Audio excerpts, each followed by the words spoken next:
नमस्ते दोस्तों,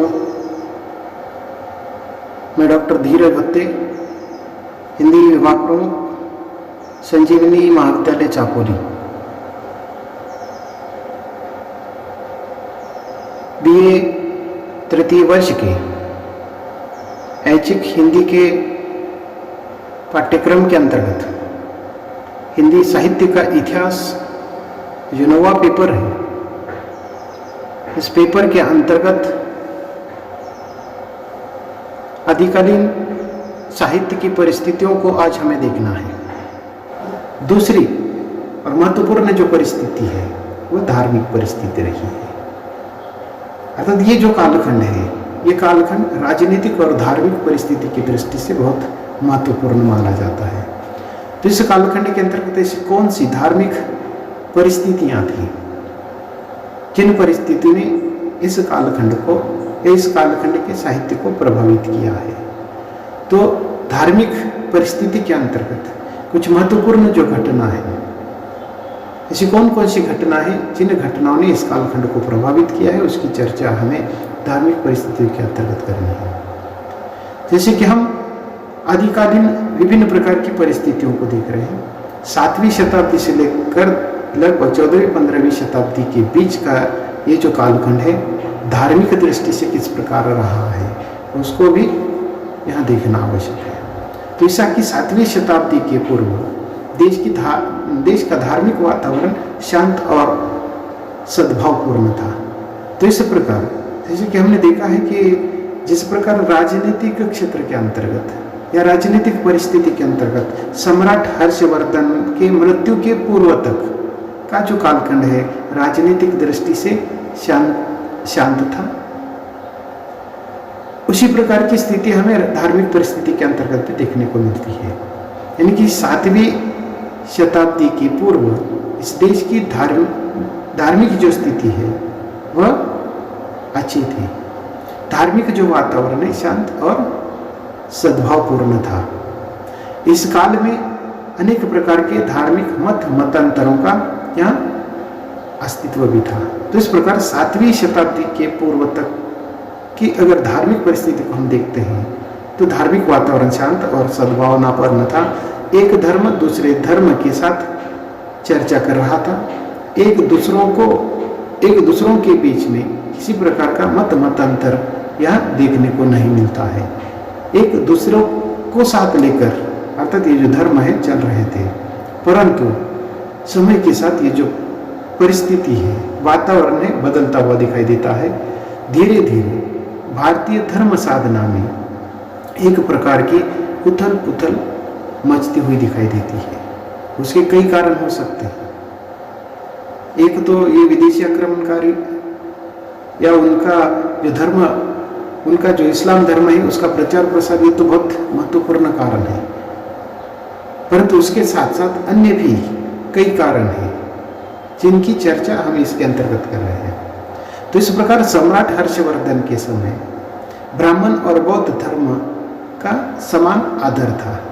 तो इस कालखंड के अंतर्गत अनेक धर्म थे, परंतु सम्राट हर्षवर्धन तक जो चर्चित थे, जिनका अधिक अस्तित्व था, ऐसे जो दो धर्म हैं जिसके अंतर्गत एक ब्राह्मण है और दूसरा बौद्ध धर्म है, इन दोनों धर्मों को लेकर अर्थात एक आदर मान सम्मान का जो भाव था यहाँ देखने को मिलता है। दोनों का समान आदर किया जाता था। परंतु राजनीति की तरह हर्षवर्धन की मृत्यु के बाद धार्मिक स्थिति भी बदलती हुई दिखाई गई और केंद्रीय सत्ता के अभाव में धर्म के क्षेत्र में धीरे धीरे अराजकता फैल गई। तो इस प्रकार जैसे कि ये जो केंद्रीय सत्ता है, केंद्रीय सत्ता का अस्तित्व कमजोर होने के कारण या केंद्रीय सत्ता का अभाव होने के कारण, तो इस प्रकार धर्म पर नियंत्रण करने वाला इस प्रकार का कोई देशी शासक न होने के कारण, तो इस प्रकार धर्म या धार्मिक क्षेत्र में भी धीरे धीरे परिवर्तन होने लगता है। एक प्रकार की अराजकता यहाँ फैलना शुरू हो जाती है और उसका जो परिणाम है, जैसे कि जो आम आदमी है, सर्वसामान्य मनुष्य है, आम आदमी धर्म के वास्तविक अर्थ को भूलकर, जैसे कि उसका जो वास्तविक अर्थ है वह भूल जाता है। और इस प्रकार धर्म के वास्तविक अर्थ को भूलने के कारण वह धीरे धीरे जादू टोना या तंत्र मंत्र पर विश्वास करने लगता है।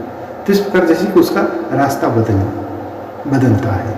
तो इस प्रकार अर्थात केंद्रीय सत्ता का निरंकुश होने के कारण या केंद्रीय सत्ता का धर्म पर कोई नियंत्रण न होने के कारण धर्म क्या करता है, अलग रास्ते का स्वीकार करता है। तो इस प्रकार अपना जो वास्तविक आदर्श है उसको भूलकर जादू टोना या तंत्र मंत्र के पीछे भागने लगता है या उनका जो उन पर विश्वास करने लगता है। बौद्ध धर्म इस कालखंड के अंतर्गत हम देखते हैं कि बौद्ध धर्म में किस प्रकार का परिवर्तन होने लगता है। बौद्ध धर्म की इन विभिन्न शाखाओं में, बौद्ध धर्म की अनेक शाखाएं हैं, तो इन विभिन्न शाखाओं के अंतर्गत कई सारे परिवर्तन होना शुरू हो जाता है। जैसे कि महायान है, वज्रयान है, हीनयान है। तो इस प्रकार के अनेक जो उनके पंथ थे या उनकी जो शाखाएं थी, उन विभिन्न शाखाओं के अंतर्गत अलग प्रकार के जो मतांतर है या अलग प्रकार के जो नए नए जादू टोना या मंत्रोच्चार इस प्रकार के जो विषय है वह आने शुरू हो जाते हैं। तो इस प्रकार बौद्ध धर्म की इन विभिन्न शाखाओं में तंत्र मंत्र, हठ योग आदि के साथ पंचम कारों यानी कि 5 प्रकार के जो मुद्दे हैं, मांस, मैथुन, मस्तक, मध्य, मुद्रा, तो इस प्रकार ये पंचम कारों को अपनाने का जो प्रयास है यहाँ शुरू हो जाता है। और इस प्रकार इन पंचम कारों के बिना अर्थात इसको मानने वाले जो लोग थे अपनी जो साधना है उसको अधूरी मानने लगते हैं। तो इस प्रकार इस कालखंड के अंतर्गत तंत्र मंत्र, जादू टोना या भोग विलास को लेकर चलने वाले ही ये वामपंथी बौद्ध आगे चलकर सिद्ध कहलाने लगे। तो इस प्रकार ये जो बौद्ध धर्म के कुछ अनुयायी वाम मार्ग के पीछे लगने के कारण आगे चलकर वह सिद्ध कहलाने लगे। इस समय एक और बौद्ध धर्म का पतन हो रहा था, तो दूसरी ओर अलवार और नयनार संतों का उदय हो रहा था। तो इस प्रकार ये जो वातावरण है, इस वातावरण में धार्मिक दृष्टि से इस प्रकार का परिवर्तन देखने को मिलता है। हर्षवर्धन के समय का जो बौद्ध धर्म है वह धीरे धीरे ह्रास हो रहा था, उसमें परिवर्तन हो रहा था। वाम मार्गी जो घटनाएं, जादू टोना, मंत्र तंत्र या भोग विलास, उसके पीछे ये लग रहा था, जिसके कारण बौद्ध धर्म का पतन होता गया। और दूसरी ओर ये जो अलवार और नयनार जैसे जो संत हैं उनका उदय हो रहा था, धीरे धीरे उनका वर्चस्व बढ़ रहा था। तो इस प्रकार एक तरफ तो ये बौद्ध धर्म का पतन हो रहा था, तो दूसरी तरफ धर्म, नियम, संयम और हठ योग के द्वारा साधना के जो कठिन मार्ग हैं उन कठिन मार्ग पर चलने वाले नाथ और सिद्ध के रूप में, ये जो नाथ और सिद्ध पंथ है या नाथ और सिद्ध धर्म के अनुयायी आगे सामने आने लगे या उनका महत्व बढ़ने लगा। तो इस प्रकार बौद्ध धर्म का पतन या बौद्ध धर्म का महत्व एक तरफ कम हो रहा था, तो दूसरी तरफ इस प्रकार का जो कठिन मार्ग है, धर्म के जो कठोर नियम है, धर्म का जो संयम है, हठ योग जैसे जो महत्वपूर्ण साधना के जो मार्ग हैं, तो इस प्रकार ऐसे कठोर मार्ग पर चलने वाले नाथ और सिद्धपंथी जो साधु है अर्थात उनका महत्व धीरे धीरे बढ़ रहा था। 6ठी शताब्दी में भक्ति आंदोलन तमिल क्षेत्र से उसका उदय होकर कर्नाटक और महाराष्ट्र में धीरे धीरे फैल रहा था। तो इस प्रकार एक तरफ उत्तर भारत में अर्थात ये जो बौद्ध धर्म है धीरे धीरे ह्रास हो रहा था, तो दूसरी तरफ अर्थात दक्षिण की तरफ विशेषकर तमिलनाडु में या तमिलनाडु क्षेत्र में ये जो भक्ति आंदोलन है वह धीरे धीरे फैल रहा था या उसका विकास हो रहा था। तो इस प्रकार हमें यहाँ 2 महत्वपूर्ण जो प्रकार की परिस्थिति है देखने को मिलती है।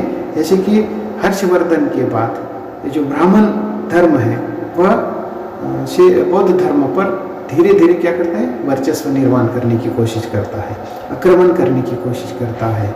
और ये जो बौद्ध धर्म है वाम मार्ग के पीछे लगने से या जादू टोना मंत्र तंत्र भोग विलास के पीछे लगने से उनका धीरे धीरे पतन होना शुरू होता है। तो दूसरी तरफ ये जो सिद्ध नाथ पंथ अर्थात धीरे धीरे अपना अस्तित्व अर्थात फैल रहा था। और इस प्रकार दक्षिण भारत के अंतर्गत विशेषकर कर्नाटक और महाराष्ट्र में ये जो भक्ति आंदोलन है धीरे धीरे फैलना शुरू हो जाता है। तो इस प्रकार ये जो अलवार और नयनार है उसके अंतर्गत महत्वपूर्ण जो कवि थे 12 अलवार संतों का और 63 नयनार संतों का उल्लेख किया जाता है। भक्ति आरंभिक कालखंड का ये जो भक्ति आंदोलन है इस भक्ति आंदोलन को या भक्ति मार्ग को विकसित करने का जो काम है दक्षिण के अंतर्गत ये 12 अलवार संत और 63 नयनार संत कर रहे थे। तो इस प्रकार दक्षिण भारत में उत्पन्न या दक्षिण भारत में जो भक्ति आंदोलन ने जन्म लिया है वह धीरे धीरे कर्नाटक महाराष्ट्र से फैलते हुए अर्थात उत्तर भारत तक पहुंच जाता है। तो इस प्रकार भक्ति आंदोलन को दक्षिण भारत से उत्तर भारत की ओर लाने का जो श्रेय है रामानंद को दिया जाता है। उत्तर भारत में भक्ति आंदोलन 13वीं शताब्दी में आया। उसके बाद इस क्षेत्र में महत्वपूर्ण भूमिका निभाने वाले या इस भक्ति आंदोलन को दक्षिण से उत्तर की ओर लाने वाले जो महत्वपूर्ण व्यक्ति है वह रामानंद रहे। रामानंद की शिष्य परंपरा में आगे चलकर जो महत्वपूर्ण संत हुए उन्होंने अर्थात संपूर्ण उत्तर भारत में इस भक्ति का प्रचार और प्रसार किया। अर्थात इनका जो कार्य है मध्य कालखंड के अंतर्गत हम भक्तिकालीन साहित्य में देखते हैं। इस प्रकार आदिकालीन धार्मिक परिस्थिति के अंतर्गत महत्वपूर्ण भूमिका निभाने वाले रामानंद रहे हैं और उनकी शिष्य परंपरा में कबीर, रविदास, धन्ना, पीपा, सेना आदि का उल्लेख किया जा सकता है।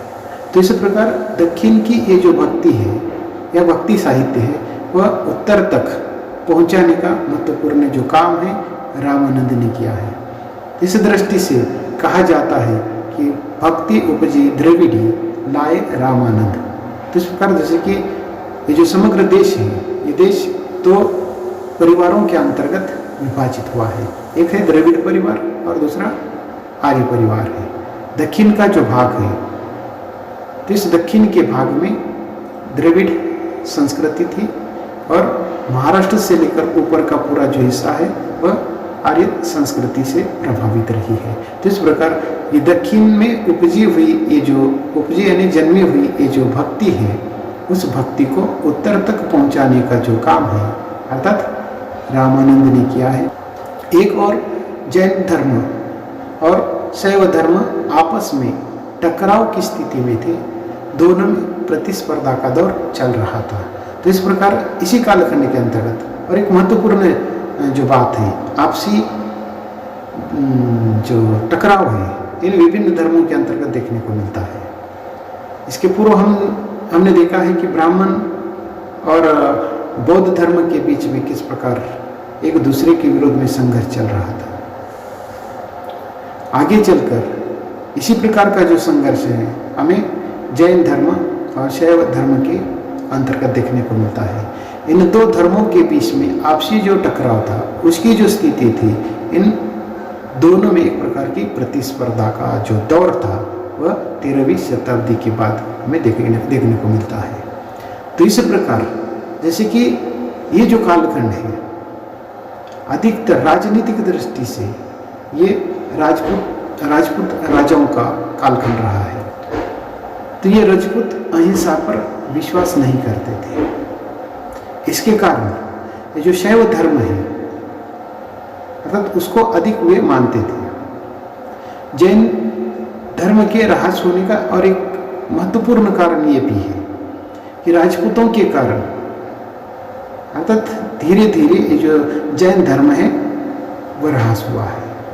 अनेक कारण हो सकते हैं, लेकिन उसमें से एक कारण ये राजपूतों का अहिंसा पर का विश्वास है। तो इस प्रकार राजपूतों के कारण जो ब्राह्मण धर्म था या ब्राह्मणों का खूब बोलबाला था, लेकिन उन्होंने राजपूत राजाओं ने या राजपूतों ने, जिनका इस समय अधिक मात्रा में अस्तित्व था, तो इन राजपूतों ने क्या किया, ब्राह्मणों का या ब्राह्मण धर्म को अधिक उन्होंने महत्व दिया, जिसके कारण दूसरे धर्म का महत्व कम हो गया। तो इस प्रकार एक तरफ तो ये ब्राह्मण धर्म का बोलबाला रहा, ब्राह्मण धर्म का वर्चस्व रहा, जिसके कारण दूसरा धर्म बौद्ध धर्म धीरे धीरे ह्रास होता गया। तो इस प्रकार अपनी शक्ति क्षीण होता देखकर ये जो बौद्ध धर्म है उसने क्या किया, अपना जो रूप है बदलकर सामने आया। अर्थात ये जो रूप है, हमने देखा है कि मंत्र तंत्र जादू टोना या ये जो भोग विलास है उसके पीछे अर्थात ये जो बौद्ध धर्म है जाने लगा। बौद्ध धर्म के अंतर्गत जो महायान शाखा है उसका जो रूप है सबसे अधिक उभर कर सामने आया। तो इस महायान शाखा के अंतर्गत हम देखते हैं अर्थात वो अपना रूप किस प्रकार बदलता गया। तो उन्होंने तंत्र मंत्र जादू टोना इस और अधिक मात्रा में ध्यान दिया, उसको वह अधिक महत्व देने लगे, जिसके कारण लोग अधिक मात्रा में इस धर्म से प्रभावित होने लगे। लोग भी क्या कर रहे हैं, अर्थात जो बौद्ध धर्म को या इस महायान शाखा को मानने वाले जो लोग थे, ये धर्म जिन बातों का स्वीकार कर रहा है, जिन बातों के पीछे भाग रहा है या जिन बातों को अपना रहा है या जिन बातों को महत्व दे रहा है, उन्हीं बातों का स्वीकार करने वाले ये जो लोग हैं उससे प्रभावित होने लगे। जनता को कोई सही राह नहीं दिखा पा रहा था। भ्रमित जनता को नई दिशा प्रदान करने के लिए शंकराचार्य, रामानुजाचार्य इस प्रकार के जो लोग हैं सामने आ जाते हैं। उसके बाद अगली जो परिस्थिति है वह सामाजिक परिस्थिति है। सामाजिक परिस्थिति के अंतर्गत भी महत्वपूर्ण जो घटना है, महत्वपूर्ण जो बातें हैं इस कालखंड की, उसकी चर्चा हमें करनी है। तो इस प्रकार आदिकालीन 7वीं शताब्दी से लेकर 14वीं शताब्दी तक के बीच में सामाजिक जो महत्वपूर्ण घटनाएं घटित हुई है या सामाजिक परिस्थिति किस प्रकार की थी, उसकी चर्चा इसके अंतर्गत करनी है। राजनीतिक एवं धार्मिक परिस्थिति को हमने देखा है। इन दोनों प्रकार की जो परिस्थितियां हैं, अर्थात यहाँ किसी प्रकार की कोई जो स्थिरता है दिखाई नहीं देती है। राजनीतिक और धार्मिक परिस्थितियों के कारण समाज में विसंगलता आ जाती है। तो इस प्रकार जैसे कि समाज भी अस्थिर होने लगता है। अब किस पर विश्वास रखें? राजनीतिक परिस्थिति के अंतर्गत हम देखते हैं तो कोई केंद्रीय सत्ता इस प्रकार की नहीं है कि जिस पर विश्वास रखे, या ऐसी कोई केंद्रीय सत्ता नहीं है कि जिसका समाज पर अंकुश है, अर्थात ये भी नहीं है। धार्मिक परिस्थिति के अंतर्गत भी हम देखते हैं कि एक धर्म दूसरे धर्मों का आदर मान सम्मान नहीं कर रहा है। तो इस प्रकार इन दोनों प्रकार की परिस्थितियों के कारण समाज विशृंखल हो जाता है। जनता की स्थिति अत्यंत दयनीय हो जाती है। जनता शासन और धर्म दोनों से स्वयं को निराश्रित पा रहे हैं। अर्थात जनता को ऐसा लग रहा है, लोगों को ऐसा लग रहा है कि हम निराश्रित हैं, हमें किसी का आश्रय नहीं है, या हमसे शासन और धर्म का आश्रय अब हट गया है, उनका दुर्लक्ष्य हो गया है। तो इस दृष्टि से या ये जो कालखंड है सामाजिक दृष्टि से भी अर्थात अशांतता का दिखाई देता है, अविश्वास का दिखाई देता है।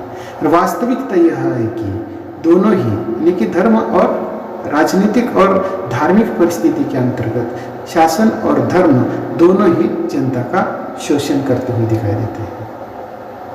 तो जनता किस पर विश्वास रखे, शासन पर रखे या धर्म पर रखे? तो इस प्रकार की जो स्थिति है इस कालखंड के अंतर्गत देखने को मिलती है। समाज छोटी छोटी जाति उपजातियों में विभाजित हो रहा था। समाज में अनेक रूढ़ियां पनप रही थी। समाज में नारी का जो सम्मान है वह कब हो रहा था। तो इस कारण अर्थात धर्म का और शासन का नियंत्रण न होने के कारण जनता क्या कर रही थी, भटक रही थी। अनेक जो मार्ग हैं उन मार्गों का स्वीकार कर रही थी, अपना रही थी। तो इस प्रकार ये जो समाज भी है वह टुकड़ों में बंटने लगता है। समाज में छोटी छोटी जातियां और उन जातियों की पुनः उपजातियां धीरे धीरे पनपने लगती है, उनका विकास होने लगता है। समाज में अनेक जो रूढ़ियां हैं वह सामने आने लगती है, पनपने लगती है। इतना ही नहीं तो समाज में नारी की जो दशा है अत्यंत दयनीय हो जाती है, अत्यंत शोचनीय हो जाती है। और नारी की ओर देखने का जो दृष्टिकोण है वह इस युग तक बदलने लगता है। जैसे कि नारी को एक भोग की वस्तु के रूप में देखा जाता है, उसका क्रय विक्रय करने का जो काम है इस कालखंड के अंतर्गत समाज में होने लगता है। सामान्यतः जन शिक्षा से इस कालखंड के अंतर्गत वंचित हो जाता है। तो इस प्रकार लोगों को जो सही शिक्षा है वह न मिलने के कारण लोग समाज से भटक जाते हैं, एक आदर्श रास्ते से भटक जाते हैं। तो इस प्रकार ये जो वंचित समाज है वह अपने आप को जैसे कि निर्धन महसूस करने लगता है, जिसके कारण ये जो निर्धनता है बढ़ने लगती है। सती प्रथा का भयंकर जो अभिशाप है इस कालखंड के अंतर्गत हमें देखने को मिलता है। विशेषकर राजपूत जो समाज है उसके अंतर्गत राजपूतों में इस प्रकार की जो सती प्रथा की जो परंपरा है अधिक मात्रा में देखने को मिलती है। राजपूत अपने आप को तो इस प्रकार आत्मसम्मान और स्वाभिमानी समझते थे, तो जिसके कारण अर्थात ये जो सती प्रथा है वह भयानक रूप धारण कर लेती है। इतना ही नहीं तो इस कालखंड के अंतर्गत अनेक जो युद्ध हुए हैं वो नारी के कारण हुए हैं। इतना ही नहीं तो राजाओं में विवाह की प्रथा प्रचलित थी। सामंती व्यवस्था से सामान्य जन आक्रांत हुआ था। तो इस प्रकार की जो सामंती व्यवस्था थी, राजनीतिक जो व्यवस्था थी, ये व्यवस्था अर्थात धीरे धीरे उसका ह्रास होने लगता है, उसमें परिवर्तन आने लगता है। और इस सामंती व्यवस्था से ये जो सामान्य लोग हैं वह आक्रांत होने लगते हैं। अब हम सांस्कृतिक परिस्थिति पर चर्चा करेंगे। तो इस कालखंड की सांस्कृतिक परिस्थिति किस प्रकार की थी, तो ये भी हमें देखना है। ये जो कालखंड है हमने देखा है कि राजनीतिक दृष्टि से अव्यवस्था का कालखंड रहा है, पराजय का कालखंड रहा है, युद्ध का कालखंड रहा है। निश्चित रूप से राजनीतिक परिस्थिति का जो प्रभाव है सांस्कृतिक क्षेत्र पर भी दिखाई देगा। तो इस कालखंड की सांस्कृतिक जो महत्वपूर्ण घटना है उन घटनाओं की चर्चा इस परिस्थिति के अंतर्गत हमें करनी है। पुनः सम्राट हर्षवर्धन की बात यहाँ जाती है कि हर्षवर्धन के समय तक भारतीय संस्कृति अपने चरमोत्कर्ष पर थी। उस समय तक स्वाधीनता तथा देशभक्ति के भाव दृढ़ थे। इस प्रकार जैसे कि सांस्कृतिक क्षेत्र के अंतर्गत भी एक प्रकार की जो स्थिरता है, भारतीय संस्कृति अपने चरमोत्कर्ष पर पहुंच चुकी थी। तो इस प्रकार एक विकसित ऐसी जो भारतीय संस्कृति है वह इस कालखंड तक थी, परंतु धीरे धीरे सम्राट हर्षवर्धन के बाद सांस्कृतिक क्षेत्र में भी बहुत सारा जो परिवर्तन है हमें देखने को मिलता है। सम्राट हर्षवर्धन के कालखंड में हम देखते हैं कि पारंपरिक जो संगीत था, मूर्तियाँ, चित्र, स्थापत्य, ये विभिन्न प्रकार की जो कला है, इन कलाओं की खूब प्रगति हुई है। या उस समय भव्य मंदिरों का निर्माण हुआ है। तो इन मंदिरों का अगर उल्लेख ही करना है, भुवनेश्वर, सोमनाथ, पुरी, कांची, तंजौर, खजुराहो आदि कई भव्य मंदिरों का उल्लेख हम कर सकते हैं। परंतु जैसे ही ये विदेशी आक्रमण शुरू हो जाता है, मुस्लिम आक्रमणकारी हिंदू धर्म विरोधी थे, वे मूर्ति पूजा विरोधक थे। तो इस प्रकार अर्थात धीरे धीरे सम्राट हर्षवर्धन तक ये जो मूर्ति कला विकसित थी, या मूर्ति कला का जो महत्व था, वह धीरे धीरे मूर्ति कला का महत्व समाप्त होने लगता है। हम देखते हैं कि यहाँ तक, यानी कि सम्राट हर्षवर्धन तक सभी प्रकार की जो कलाएं हैं, भावना के दृष्टि से या धार्मिक भावनाओं की जो छाप थी, यहाँ तक हमें देखने को मिलती है। इतना ही नहीं तो एक विदेशी विद्वान अल-बरूनी ने हिंदुओं के मंदिरों की जो शैली है, इन हिंदू मंदिरों की शैली की बड़ी प्रशंसा की थी। किंतु मुसलमानों के आने के बाद ये जो मूर्ति कला है, इस मूर्ति कला पर बड़ा ही कठोराघात होता है। अनेक मंदिरों को नष्ट किया जाता है। इन विभिन्न मुस्लिम आक्रमणकारियों से भारतीय संस्कृति का विघटन शुरू हो जाता है। उस समय के जो या आदिकालीन जैसे महत्वपूर्ण जो त्योहार थे, मेले थे, या उस समय का जो खान पान था, वेशभूषा, विवाह पद्धति, भारतीय जो गायन परंपरा है, उसके साथ साथ वादन, नृत्य आदि ये जो कला है, तो इन कलाओं को भी विदेशी संस्कृति प्रभावित करने लगती है। जो हिंदू राजा है वह भी क्या करते हैं, विदेशी ये जो कलाकार हैं उन कलाकारों को प्रश्रय देते हैं, जिसके कारण भारतीय कलाकारों का जो महत्व है कम होने लगता है और आगे चलकर भारतीय संस्कृति इस कालखंड में धीरे धीरे लुप्त होती हुई दिखाई देती है। तो इस प्रकार कला के क्षेत्र में भी भारतीय जो परंपरा है लुप्त होती गई। तो अगली जो परिस्थिति है वह साहित्यिक है। तो इस काल में साहित्यिक परिस्थितियों का विशेष महत्व था। एक तरफ तो हमने देखा है कि राजनीतिक, धार्मिक, सांस्कृतिक के क्षेत्र के अंतर्गत एक प्रकार की अशांतता थी, अस्थिरता थी, परंतु उसका जो प्रभाव है इस साहित्यिक परिस्थिति पर या साहित्य पर उतना अधिक दिखाई नहीं देता है। और ये जो साहित्य है वह निरंतर विकसित होता हुआ दिखाई दे रहा है। इस काल में ज्योतिष, दर्शन, स्मृति आदि विषयों के अलावा हर्ष का नैषध चरित्र जैसे कवियों की रचना होती हुई दिखाई देती है। यानी कि ये जो राजनीतिक, धार्मिक और सांस्कृतिक परिस्थिति है, उन परिस्थितियों पर विदेशी आक्रमणकारियों का जितना प्रभाव पड़ा उतना प्रभाव यह दिखाई नहीं देता है। लेकिन इस कालखंड के अंतर्गत जो महत्वपूर्ण विषय है या महत्वपूर्ण जो साहित्यिक रचना है निश्चित रूप से हुई है। संस्कृत में भी खूब रचनाएं हुई। संस्कृत के अलावा प्राकृतिक एवं अपभ्रंश में भी प्रचुर मात्रा में श्रेष्ठ साहित्यिक रचनाएं हो चुकी है।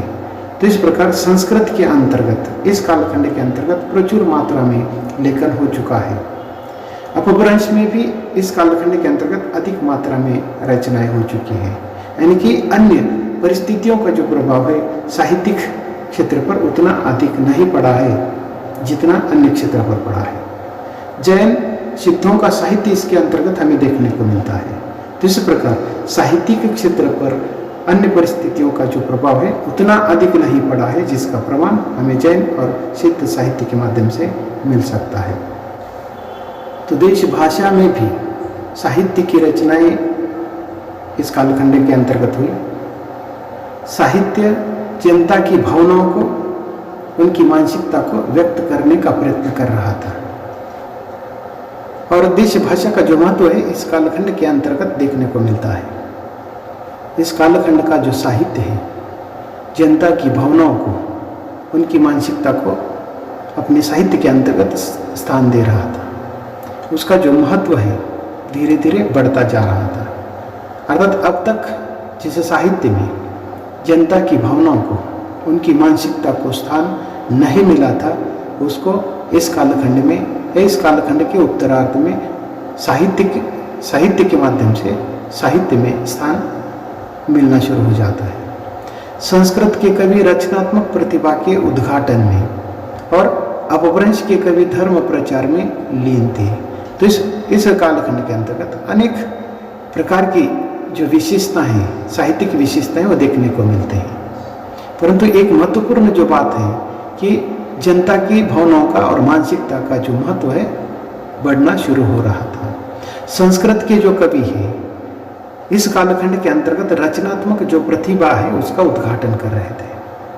तो दूसरी ओर अपभ्रंश के जो कवि हैं अपने अपने धर्म के प्रचार में व्यस्त थे, लीन थे। तो इस कालखंड के अंतर्गत केवल एकमेव भाषा हिंदी है, जो इस कालखंड में हिंदी भाषा क्या कर रही थी, साहित्य के माध्यम से तत्कालीन जो परिस्थितियां हैं उन परिस्थितियों को उद्घाटित कर रही थी। यानी कि ये जो विभिन्न प्रकार की जो परिस्थितियां हैं, उन विभिन्न प्रकार की परिस्थितियों का जो प्रभाव है संस्कृत तथा अन्य अपभ्रंश के साहित्य पर या उनके कवियों पर देखने को नहीं मिलता है। लेकिन इन विभिन्न राजनीतिक, सामाजिक, धार्मिक, साहित्यिक, ये सारी जो परिस्थितियां हैं, इन सारी परिस्थितियों का प्रभाव केवल हिंदी कवियों पर, हिंदी भाषी साहित्य पर हमें देखने को मिलता है। जब तक गुप्त और हर्ष युग की सत्ता केंद्र में प्रस्थापित थी, केंद्रीय सत्ता के रूप में गुप्त और हर्ष युग था, तब तक संस्कृत भाषा का जो अस्तित्व है वह बहुत ऊंचा था। लेकिन इन केंद्रीय सत्ता के अभाव में संस्कृत भाषा की जो केंद्रीयता है वह समाप्त होने लगती है। बोलचाल की भाषा के रूप में साहित्यिक रचना इस कालखंड के अंतर्गत होने लगती है। तो इस प्रकार जैसे कि एक प्रकार की जो बोलचाल की जो भाषा है, जिसको हम जन भाषा कहते हैं, तो जन भाषा धीरे धीरे पनप रही थी, विकसित हो रही थी। उसके अंतर्गत साहित्य लेखन हो रहा था। राज दरबारों में पांडित्य प्रदर्शन संस्कृत साहित्य की जो मूलभूत विशेषता थी, जिसका धीरे धीरे ह्रास होने लगता है। तो इस प्रकार जैसे कि इस कालखंड तक एक महत्वपूर्ण उच्च प्रति की भाषा के रूप में संस्कृत की ओर देखा जाता था। राज दरबारों में अपना पांडित्य प्रदर्शन करने के लिए संस्कृत भाषा का प्रयोग किया जाता था। परंतु ये जो संस्कृत भाषा का जो अस्तित्व है, धीरे धीरे उसका ह्रास होता हुआ दिखाई देता है। क्योंकि जन भाषा का प्रयोग होने से, जन भाषा की ओर ये साहित्यकार आकृष्ट होने से या जन भाषा को स्वीकार करने से, तो इस प्रकार संस्कृत भाषा का जो महत्व है कम होने लगता है। इस कालखंड में साहित्य रचने के लिए एक विशिष्ट अनुभव की आवश्यकता थी। अनुभव की प्रामाणिकता साहित्य रचना के लिए अनिवार्य थी, जिसके कारण जिनके पास इस प्रकार के प्रामाणिक अनुभव की अनिवार्यता है या अनुभव की प्रामाणिक अनिवार्यता जिसके पास है, उन लोगों को ही साहित्य लेखन करने का अधिकार था। जिसके कारण इस कालखंड के अंतर्गत कवियों की संख्या कम दिखाई देती है। विशिष्ट वर्ग के, विशिष्ट समुदाय के ही कवि हमें इस कालखंड के अंतर्गत देखने को मिलते हैं। उसके बाद और एक महत्वपूर्ण जो काव्यधारा, जिसका उल्लेख इसके पहले भी हमने किया था, चारण कवि। तो ये जो चारण कवि है वह युद्ध क्षेत्र में उनको अनुभव होता था, या युद्ध के समय ये युद्ध के मैदान में रहते थे, राजाओं के साथ रहते थे। तो इस प्रकार ये जो चारण युद्ध क्षेत्र में अनुभव प्राप्त करते थे, इसीलिए इन चारणों की जो अनुभूति है वह वास्तविक थी। तो इस प्रकार उनकी अनुभूति की जो वास्तविकता है होने के कारण चारणों के माध्यम से शूरवीरता का या वीर रस का जो वर्णन किया है या युद्धों का जो वर्णन किया है उसमें एक प्रकार की सजीवता देखने को मिलती है। तो इस प्रकार इन विभिन्न कवियों के या विभिन्न साहित्यकारों के साथ साथ आदिकाल का ये जो रासो साहित्य है अर्थात उसका एक श्रेष्ठ उदाहरण कहा जा सकता है। तो इस प्रकार इस कालखंड के अंतर्गत भले ही विभिन्न प्रकार के साहित्यकार हो चुके हो, विभिन्न प्रकार का साहित्य लेखन हो चुका हो, लेकिन इस कालखंड के अंतर्गत रासो साहित्य को अधिक श्रेष्ठ क्यों माना गया है, तो उसके कई कारण हैं। उसमें से एक कारण अर्थात प्रत्यक्ष अनुभव के आधार पर उन्होंने लेखन किया है।